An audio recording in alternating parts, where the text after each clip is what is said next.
Alors, une petite question, est-ce que vous avez déjà rêvé de faire ça? C'est-à-dire injecter en un clic tous ces graphiques à l'intérieur d'un document InDesign? Non? Eh bien, Captain Graph Automation Pro le fait. Je vous montre comment? Allez, on y va. Alors, sur le principe, il va falloir relier un fichier JSON, la source de vos données, avec le document InDesign sur lequel vous allez pouvoir injecter vos graphiques. Alors, c'est toujours une tâche complexe que de réaliser ce JSON. Ce que je vous propose, eh bien, c'est de vous mettre à disposition un script pour Google Sheets qui vous permettra justement de gagner un petit peu de temps. Alors, il faudra respecter un certain ordre également dans vos données. Eh bien, je vous mets également à disposition, en plus de la macro Google Sheets, eh bien, ce template que vous pourrez réutiliser. Il va contenir quoi? Il va contenir en fait l'identifiant unique du bloc dans lequel vous allez glisser votre graphique. Je vous mets à disposition également le choix du type de graphique que vous pourrez réaliser, vos datas également qu'il va falloir construire sur ce modèle-là. Alors vous n'êtes pas limité aux 4 colonnes que je vous mentionne ici et aux 3 enregistrements. Vous pourrez bien entendu disposer les éléments comme vous le souhaitez.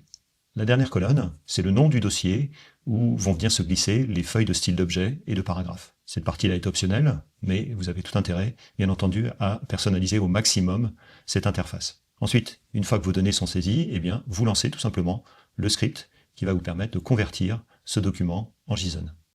Une fois que la conversion est faite, eh bien, il suffit simplement de sélectionner vos données et de venir ensuite les copier, aller dans un éditeur de code ou éventuellement un document en texte, et ensuite vous collez vos informations à l'intérieur de ce fichier. Vous enregistrez, quel que soit le nom, avec l'extension .json, ce fichier de données, et ensuite vous le stockez à l'endroit souhaité. À l'intérieur de ce fichier JSON, vous allez retrouver toute la structure dont nous avons besoin, c'est-à-dire ici le nom du bloc dans lequel vous allez mettre votre graphique, le type de graphique que vous souhaitez réaliser, vos données, et ensuite le nom du dossier, des feuilles de style de votre document InDesign.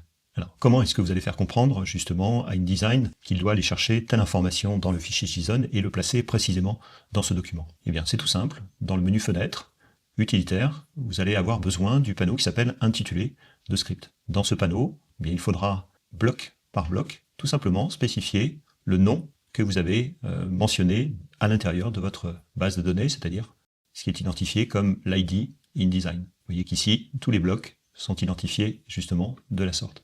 Une fois que c'est fait, eh bien, il ne vous reste plus qu'à lancer le script, vous double-cliquez, vous allez chercher vos données, vous les ouvrez, et ensuite, l'outil va tout simplement injecter les informations à l'intérieur de votre document. Alors, j'ai même prévu le coup où vous auriez des dysfonctionnements, par exemple des erreurs de saisie à l'intérieur de vos données. Prenons un exemple tout simple. Sur la dernière page, ici, nous avons des éléments, des ID qui s'appellent ici qualité satisfaction et ensuite market competition.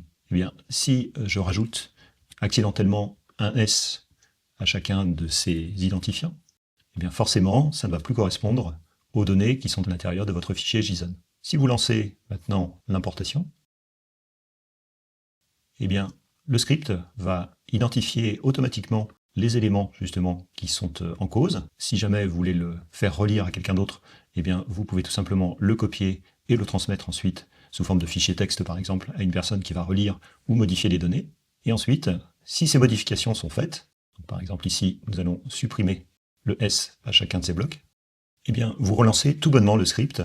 Alors, le risque, ce serait de venir écraser les données qui sont actuellement présentes dans le document. Eh bien, pas de souci, vous allez voir en fait que le script est équipé d'un moteur de recherche qui va identifier précisément justement les zones qui ne sont encore pas couvertes et qui méritent de l'être. Donc si je relance le script, je reprends les mêmes données, il va rescanner tous les blocs, et il ne va compléter finalement que les blocs qui sont à alimenter. Alors, cette manipulation va fonctionner également quand vous aurez eu des erreurs également de saisie dans les données elles-mêmes. Imaginons par exemple que vous ayez des valeurs qui ont besoin d'être modifiées directement dans le fichier JSON, vous pouvez le faire sans aucun problème, il suffira de relancer à nouveau le script, et ensuite tous les blocs qui seront concernés par cette mise à jour seront eux-mêmes updatés. Dernière étape, eh bien, il vous suffit simplement de venir sélectionner les feuilles de style qui sont associées justement à votre document InDesign et au bloc graphique. Vous vous souvenez, dans le fichier JSON, il y avait en fait ici un champ qui s'appelait style group. Eh bien, vous allez le retrouver directement dans InDesign, et à ce moment-là, vous pourrez, sans aucun problème, ouvrir ces feuilles de style d'objet, et venir ensuite, eh bien, personnaliser vos graphiques comme vous le souhaitez.